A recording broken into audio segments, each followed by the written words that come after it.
what up, guys? Coming to you again, another What's Next. This one is on WBA Regular Middleweight Champion Ryota Murata of Japan. Murata last fought in December when he scored an impressive TKO victory over Canadian Stephen Butler. It was an optional defense for him as he was coming off of arguably his career best win, a second round stoppage win over Rob Brandt in their rematch, as he had lost to Rob Brandt in October of 2018 in a huge upset when Brandt technically broke him down and scored a one-sided 12-round unanimous decision over Murata. Murata came back, hurt him early, and stopped him in the next round. Now, Brandt had an immediate rematch clause in a contract for a rubber match, but Murata asked for an optional defense. Brandt granted it, and that was the Stephen Butler fight. Now, Rob Brandt was supposed to also get an interim fight in between them, having a third one in January, but that fight fell through due to Brandt pulling out with an injury. So, I believe that unless Brandt wants another optional defense allows another optional defense so he can get another fight in between, I think him and Murata is likely to happen next. They're both promoted by Top Rank, and it'd be a good one-off for each guy because they're probably only going to that would probably be the only fight they have in 2020. Personally, I don't think Murata wants a third fight, but he's contractually obligated to make the defense against Brandt.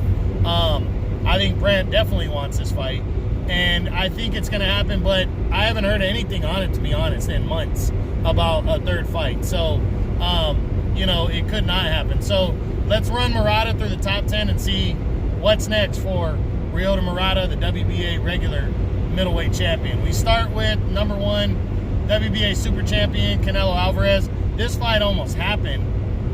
It was very close to being finalized, but just didn't end up happening. Canelo was planning on going to Japan and facing Murata, but it didn't end up happening, so no chance of this one happening next, as Canelo's likely going to face Billy Joe Saunders first and then Triple G after that, so not going to happen next.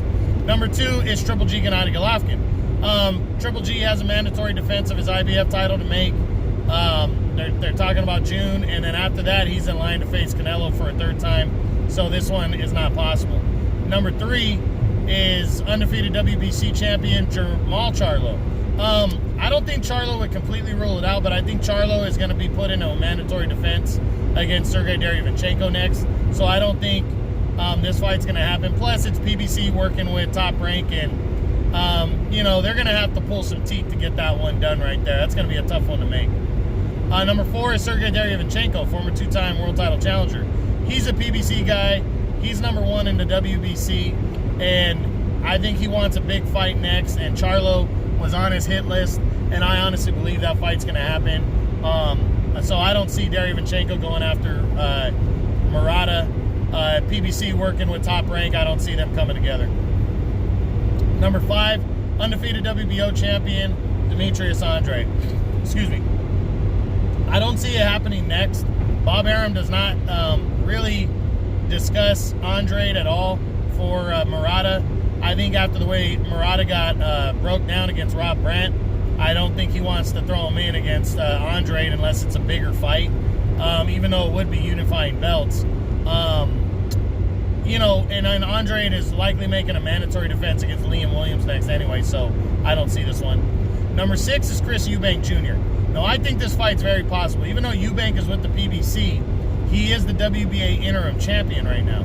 And I think there's a very good chance that the WBA could mandate this fight. Chris Eubank's a good fighter. He wants to fight. If Rob Brandt decides to pass on the third fight next with Ryota Murata, I think there's a very good chance Chris Eubank could get mandated to face Murata. So I think there's a chance here. I'm going to lean towards the less likely, but I think there's a better chance here as with anybody else so far. Number 7 is Murata. Number 8 is Rob Brandt, the former champ. I definitely think the third fight is probably the best option that Murata's going to have. And honestly, I would favor him to win the third fight if that happens. And then number 9 is undefeated former junior middleweight champion Jaime Munguia. Munguia, I don't see this fight happening between these two next. Munguia is loading up for possibly a WBO title shot. I wouldn't completely rule it out, but PBC working with Golden Boy. Top Rank working with Golden Boy. Unless it's a mandated fight, I don't think the two sides are gonna come together. And then finally at number 10 is Matt Korobov, the former world title challenger. Now, even though Korobov's with the PBC, I don't think they would snub a possible chance at a world title against Murata. But I think Korobov, he's an older fighter, and I think he's a tricky, crafty guy. He's a southpaw. He can box and punch, and I'm just not sure Arum wants to risk Murata right now, ahead of what possibly could be big things if Murata gets past Rob Brandt in a third fight. I don't think he wants to risk it against a guy of Korobov's talent. Korobov's a very good amateur. Didn't achieve as much as he wanted to as a pro, but he's not done yet. But he's, definitely giving guys some hard times, and he's a pretty solid fighter. So I don't see it. I wouldn't completely rule it out, but again, you're talking about PBC working with Top Rank, and unless it's a mandated fight, I don't see it. But it could happen still. So what do I think Ryota Murata is going to do next?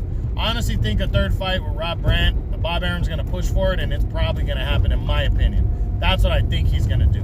Other options, again, the Chris Eubank interim title fight, I think, is the second best option in the top 10. Other than that, I don't think he has a really good chance of facing another top 10 guy. So I think maybe the third best option would be just staying busy.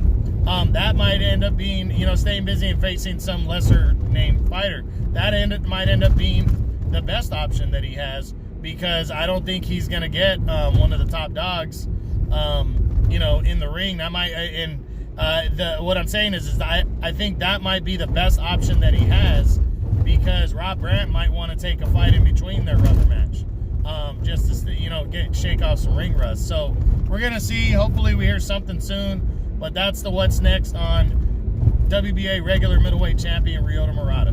Hope you enjoyed it. True Boxing, you've been here with the truth.